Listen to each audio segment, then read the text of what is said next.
Hello friends, నేను మీ ప్రియా. ఈరోజు మనం వంకాయ ఫ్రై ఎలా చేయాలో చూద్దాం. ముందుగా మీరు నా ఛానల్ని సబ్స్క్రైబ్ చేసుకోండి, లైక్ చేయండి, షేర్ చేయండి, కమెంట్ చేయండి.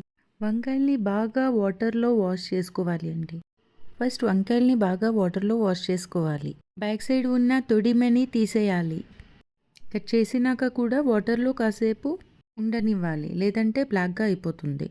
ఫ్రై కోసం ఎప్పుడైనా స్మాల్ పీసెస్ కట్ చేస్తే బాగుంటుందండి, బాగా ఫ్రై అవుతుంది. అందుకే నేను ఇప్పుడు స్మాల్ పీసెస్ కట్ చేస్తున్నాను, చూడండి వీడియోలో. మీరు కావాలంటే బిగ్ సైజ్ కూడా కట్ చేసుకోవచ్చు, కానీ స్మాల్ పీసెస్ కట్ చేస్తేనే చాలా టేస్టీగా ఉంటుంది. ఉప్పు కారం మంచిగా పట్టుకుంటుంది, ఫ్రై కూడా ఈజీగా అవుతుంది చాలా తక్కువ టైంలోనే. నేను ఎప్పుడైనా స్మాల్ పీసెసే కట్ చేస్తాను.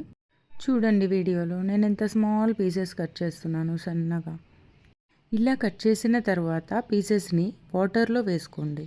ఇలా వాటర్లో వేసుకోవటం వలన బ్లాక్గా అయిపోతుంది. కొంచెం పసుపు, అలానే కొంచెం సాల్ట్ కూడా వేసుకోవడం వలన కట్ చేసిన పీసెస్ అన్నీ బ్లాక్గా అవ్వకుండా ఉంటుంది. ఒకసారి హ్యాండ్తో అలా కలిపి పెట్టుకోండి.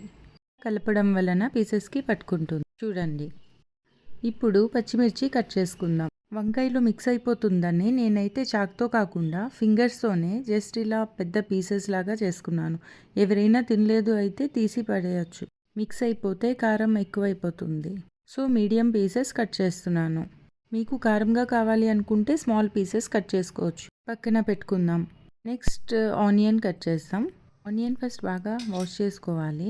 పైన ఉన్న లేయర్స్ని తీసేస్తున్నా. ఆనియన్ స్మాల్గా కట్ చేసుకుంటే బాగా ఆయిల్లో ఫ్రై అవుతాయండి.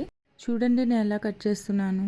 ఏ కర్రీ కోసం కానీ ఫ్రై కోసం కానీ ఇలా స్మాల్ పీసెస్ కట్ చేసుకుంటే మనకి ఆయిల్లో ఈజీగా ఫ్రై అవుతాయండి. ఇలా కట్ చేయడం కూడా ఈజీగానే ఉంటుంది. నేనైతే ఈ కర్రీ కోసం 2 ఆనియన్స్ తీసుకున్నాను. ఆనియన్స్ ఎంత ఎక్కువ అయితే కూడా కర్రీ టేస్టీగా ఉంటుందండి. ఫ్రై కోసం ఇవి కోసమైనా ఆనియన్నే ఎక్కువగా యూజ్ చేసుకోవాలి. ఇప్పుడు ముందుగా స్టవ్ ఆన్ చేసుకుని కడాయి పెట్టుకుందాం. కడాయిలో కావాల్సినంత ఆయిల్ బాగా హీట్ అయినాక ముందుగా రెడీ పెట్టుకున్న పోపు దినుసులు, ఉల్లి రెబ్బలు కూడా వేసేయాలి. పోపు దినుసులు బాగా వేడవాలి. బాగా ఫ్రై అయ్యేటట్లు కొంచెం మిక్స్ చేసుకోవాలి. కొంచెం బ్రౌనిష్ వచ్చినాక కట్ చేసి పెట్టుకున్న ఆనియన్స్ వేసేయచ్చు. ఆనియన్స్, పచ్చిమిర్చి, కరివేపాకు, కొత్తిమీర కూడా వేసి బాగా వేయించుకోవాలి. ఆనియన్స్ బాగా ఫ్రై అయినాక గోల్డెన్ కలర్లోకి వచ్చే వరకు ఫ్రై చేయాలండి. బాగా ఫ్రై అయినాక కొంచెం పసుపు వేసుకోవాలండి. పసుపు వేసి అలానే సాల్ట్ కూడా వేసుకోవాలి. పసుపు, సాల్ట్ వేసుకోవడం వలన ఆనియన్స్ బాగా ఫ్రై అవుతుందండి. బాగా ఫ్రై అయితే మనకి కర్రీ లేదా ఫ్రై ఏదైతే ప్రిపేర్ చేస్తున్నామో టేస్టీగా అనిపిస్తుంది. ఇప్పుడు కొంచెం జింజర్ గార్లిక్ పేస్ట్ కూడా యాడ్ చేసుకుందాం. ఆనియన్స్ ఫ్రై అవుతున్నాయండి.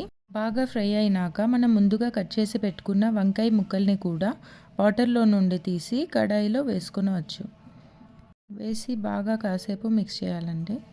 మిక్స్ అయిన తర్వాత మీకు నా వీడియోస్ నచ్చినట్లయితే ప్లీజ్ కమెంట్ చేయండి, లైక్ చేయండి, షేర్ చేయండి అండ్ సబ్స్క్రైబ్ కూడా చేసుకోండి. Please please please. వంకాయ పీసెస్ ఆల్రెడీ 70 to 80% ఫ్రై అయింది అండి. వంకాయ పీసెస్ బాగా ఫ్రై అయ్యే వరకు మనం కాసేపు క్యాప్ పెట్టొచ్చండి. ఇప్పుడు మీకు నా వీడియోస్ నచ్చినట్లయితే ప్లీజ్ వాచ్ చేయండి, షేర్ చేయండి, లైక్ చేయండి అండ్ సబ్స్క్రైబ్ కూడా చేసుకోండి. Please please please. వంకాయ బాగా ఫ్రై అయిన తర్వాత మాత్రమే మనం సాల్ట్ అండ్ కారం వేసుకోవచ్చండి. ఇది ఇంకా కొంచెం ఫ్రై అవ్వాలి. సో నేను ఇప్పుడు కొంచెం కావాల్సినంత సాల్ట్ వేస్తాం అండ్ సాల్ట్ వేసినాక కారం కూడా కొంచెం వేస్తామండి. మీకు ఎక్కువ కారం కావాలి అనుకుంటే మీరు 1 స్పూన్ ఎక్స్ట్రా కూడా వేసుకోవచ్చు. నేనైతే ఓన్లీ 1 స్పూన్ మాత్రమే వేస్తున్నాను. ఇప్పుడు మనకి ఎంతో నచ్చిన వంకాయ ఫ్రై రెడీ.